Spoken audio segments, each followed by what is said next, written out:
सीधे श्रीनगर का रुख करते हैं, जहां से हमारे साथ जम्मू कश्मीर नेशनल कॉन्फ्रेंस के जनरल सेक्रेटरी और सीनियर लीडर अली मोहम्मद सागर साहब इस वक्त ज्वाइन कर चुके हैं। बहुत बहुत शुक्रिया सागर साहब हमारे साथ ज्वाइन करने के लिए।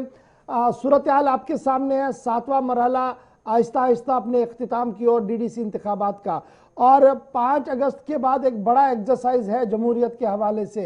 आप जाती तौर पर इसको कैसे देखते हैं और पार्टी इन चुनावों को कैसे देख रही है, कहां पर खुद को पा रही है? जमहूरियत की एक्सरसाइज है जिसको हमने अप्रिशिएट किया। लोग निकल रहे हैं, वोट इस्तेमाल कर रहे हैं, जो पहले नहीं हुआ था। जब पहले इलेक्शन हुए थे पंचायत के, उस वक्त कोई कंटेस्ट भी नहीं हुआ, लेकिन आज पहली दफा जब पीपल्स अलायंस ने इसमें पार्टिसिपेशन किया तो लोग निकल रहे हैं। 25% overall by and large Kashmir valley से और कोई 50-55-60% जम्मू वैली से आज जो पड़े हैं वोट।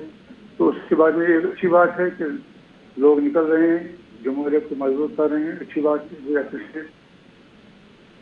सागर साहब, सन 96 के चुनावों को भी आपने देखा, खुद आप लड़े थे, मैदान में थे, और उसके बाद लगातार चुनाव आप लड़ते रहे। उन चुनावों के मुकाबले में इस आज के दिन की जब मैं बात करता हूं तो परसेंटेज में काफी ज्यादा फर्क आ रहा है, स्पेशली उन एरियाज में जो टोटल बाइकआउट वाले एरियाज रहते थे, जहां पर 1-1.5% से ज्यादा वोट परसेंटेज पड़ता नहीं था, वहां वोट परसेंटेज बढ़ रहा है। और नौजवानों का बाहर आना वोट के लिए, ये कहां की ओर रिफ्लेक्शन है, कैसे हम इसको देख सकते हैं? करेक्ट करूं कि इससे पहले जो 2011 में पंचायत इलेक्शन हुए उसमें 80-85% वोट पड़े स्टेट, वो सबसे ज्यादा टर्न आउट था वोटिंग का। या 96 में वोट पड़े 45% ओवरऑल कश्मीर वैली में, और जम्मू में 55%। वोटिंग का परसेंटेज बड़ा नहीं है, कम है, लेकिन फिर भी इन हालात में जबकि कुछ इंप्रेशन इस तरह दिया जाता था मर्कजी गवर्नमेंट से कि 370 और 35 से हटाने से लोग खुश हैं, उसके लिए जो पीपल्स अलायंस ने फैसला किया वो मैदान में आ गए। तो उस जो वोट हो रहा है वो इस चीज को भी जाहिर कर देता है, दर्शाता है कि लोग क्या उस मामले में, लोगों का क्या स्टैंड है, लोगों का क्या उसमें साइड है, वो पता चल जाएगा। जो ही जब वोटिंग की गिनती होगी और रिजल्ट आ जाएंगे तो आप भी इससे बाखबर हो जाएंगे। सागर साहब, एक्सपेक्टेशन क्या है नेशनल कॉन्फ्रेंस की इस बार की? किस तरीके का माहौल हो सकता है जब वोटिंग का अमल मुकम्मल होगा, काउंटिंग होगी? क्योंकि बहुत सारे कैंडिडेट्स आपकी टिकट पर है, कुछ अलायंस ने ज्वाइंटली उठाए हैं, कहीं पर 2-2 कैंडिडेट्स भी है, तो काफी कंफ्यूजन भी है। तो आपको लगता है कि वो जो कंफ्यूजन हुआ है उसका नुकसान होगा अलायंस को ओवरऑल हर जगह पर? नहीं, को छुटपुट घटनाएं कहीं कहीं है, हमें पता है। दोनों जगह दोनों साइड से फिर उन्होंने कहा फ्रेंडली हम कॉन्टेक्ट करेंगे। बाकी जो अलायंस, पीपल्स अलायंस के जो एग्जेक्टिव है, जो सदर हैं, उन्होंने मिल बैठ कर ये सारा तय किया और कोई प्रॉब्लम नहीं है। कई जगह पे जो हो रहा था उसका नोटिस हमने ले लिया है, हर पार्टी ने ले लिया, उससे बात की जाएगी। लेकिन मैं आपको एश्योर करता हूँ इंशाल्लाह रहमान, अल्लाह ने चाहा तो आप देखेंगे कि ये इन इलेक्शन में एक बड़ी जबरदस्त कामयाबी होगी पीपल्स अलायंस की, जम्मू से भी और यहाँ से। इस बार कैंपेन की जब हम बात करते हैं तो कैंपेन पर काफी ज्यादा सवाल है। अलायंस पार्टनर्स लगातार कह रहे कि होने नहीं दिया गया जी कैंपेन उस तरीके से जिस तरीके से होना चाहिए था। इलेक्शन कमीशन कह रहा है कि जनाब सबके लिए हमने नॉर्म सेट किए हैं और उसी तरीके से चल रहा है। तो लेकिन जिस तरीके से एक तरफ से दिल्ली से लेकर जम्मू कश्मीर तक बात करें तो एक कैंपेन ट्रायल बहुत मजबूती के साथ लड़ा गया, और दूसरी तरीके से टॉप लीडरशिप कम और second rank third rank leadership campaign करती रही। क्या आपको लग रहा है कि इसमें जिस तरीके का कैंपेन होना चाहिए था वो हुआ नहीं, पूरी तरह से आप मैदान में नहीं आ पाए? साहब, दो पहलू हैं। एक ये है कि ये तो एक जनरल फिनोमेना था, देखा गया, ऑब्जर्व किया गया, जिसकी हमने इन राइटिंग में इलेक्शन गवर्नर साहब और इलेक्शन कमीशन को भी इतला दी, लिख के भेजा कि जो अलायंस के, पीपल्स अलायंस के कैंडिडेट थे उनको सिक्योरिटी नहीं दी गई, उनको मौका नहीं दिया गया, उनको कहीं को बंद रखा गया, होटलों में, ईडी सेंटर पामपोरा में बंद रखा गया। सैकड़ों का ये जो उम्मीदवार थे उनको कैंपेन का मौका वो गाड़ी में लेते थे और गाड़ी वापस लाते थे, वो नहीं दिया गया। ये जो फ्री और फेयर कैंपेन हो, कोई डिस्क्रिमिनेशन न हो, वो नहीं ऑब्जर्व किया गया। अलबत्ता जो बीजेपी के कैंडिडेट थे और जो उनके पार्टनर जो उनको मदद करते हैं बीजेपी, जो कुछ छोटी मोटी पार्टियां हैं, तो उनको मौका दिया गया, उनको सिक्योरिटी दी गई, उन्होंने कंप्लेन ठीक तरह किया। लेकिन फिर भी इसके बावजूद मैं आपको वसूल को दावा के साथ कहूंगा कि ये जनता जो है सब कुछ जानती है, और जनता ने अपना फैसला दिया, वो अच्छा फैसला दिया, वो सबके सामने आ जाएगा।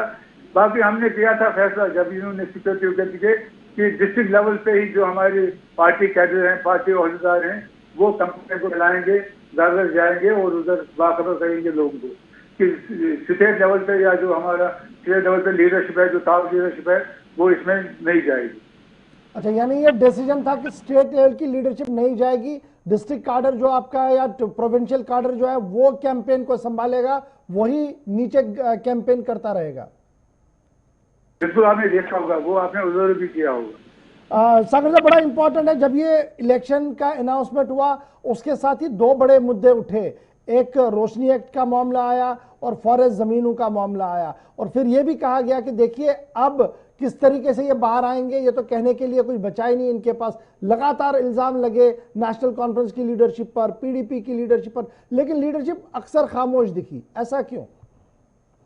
आप देखेंगे उसका असर भी, आप देखेंगे जो रिजल्ट आ जाएंगे, झूठ मूठ की कहानियां बीजेपी और उनकी जो पार्टियां हैं यहाँ मदद करते हैं, उनकी जो कार्बन पार्टियां हैं, जो उन्होंने प्रोपेगेंडा किया डॉक्टर साहब के बारे में, उमर साहब के बारे में, हमने दावा किया, उनको चैलेंज किया कि आप दिखाइए कि उमर साहब की रेजिडेंस कोई है या डॉक्टर साहब की रेजिडेंस रोशनी एक्ट में आती है, तो इसको हम चैलेंज करते हैं।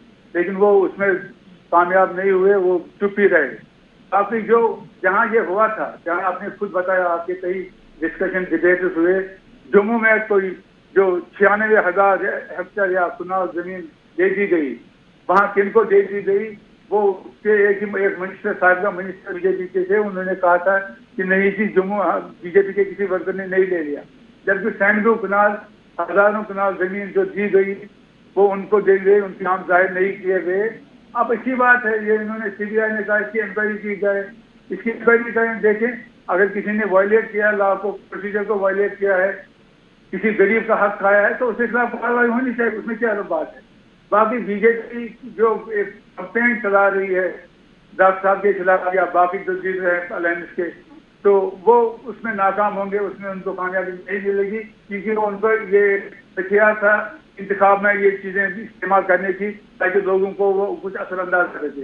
लेकिन लोग इसी तरह जानते हैं ये क्या चाल है, ये कैसी साजिशें हैं, ये कैसे हो रही हैं, और इनका असर क्या करना दिखाना चाहते हैं वो वक्त पे पता चल जाएगा। सागर साहब, खबर ये भी आ रही है उड़ती उड़ती दिल्ली से कि इन इंतखाबात के बाद डिलिमिटेशन के प्रोसेस को जो इस वक्त जम्मू कश्मीर के अंदर चल रहा है उसको मुकम्मल किया जाएगा, और नए साल की आमद के साथ ही एक और इलेक्शन की तैयारी जम्मू कश्मीर की होगी जो स्टेट असेंबली की होगी।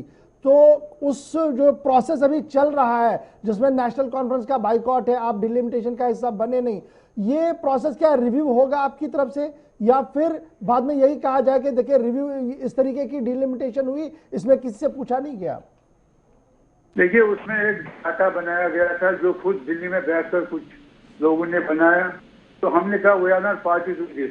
बाकी जो आप भी जानते हैं, इसी तरह जानते हैं कि डिलिमिटेशन में पैरामीटर्स होते हैं, सेट पैरामीटर्स हैं, जिसमें यह है कि कैसे डिलिमिटेशन करनी है, किस तरह आबादी को रिप्रेजेंट करना है, क्या पोर्शन है, कैसे सीट बढ़ानी है, कैसे सीट रिजर्व करनी है, चाहे वुमेन रिजर्वेशन हो, चाहे एससी रिजर्वेशन हो, एससी रिजर्वेशन हो, वो एक पैरामीटर है। उस पैरामीटर के अंदर काम किया जाएगा तो कोई किसी को कोई ऑब्जेक्शन नहीं है। लेकिन अगर इसको पॉलिटिकलाइज किया जाएगा, इसको पॉलिटिकल शेयर दी जाएगी और उसको कुछ बेनिफिट लेने की कोशिश की जाएगी, तो वो चीजें सामने लोगों के आने और लोग खुद फैसला करेंगे उस बारे में। यानी आप कह रहे हैं कि वो लोग बाद में फैसला करेंगे, एज अ पार्टी जो एक मेजर पॉलिटिकल पार्टी है और बड़ी पार्टी है जम्मू कश्मीर के अंदर, आप फिलहाल खामोश बैठेंगे जब तक कुछ आउटकम वहां से नहीं आता है?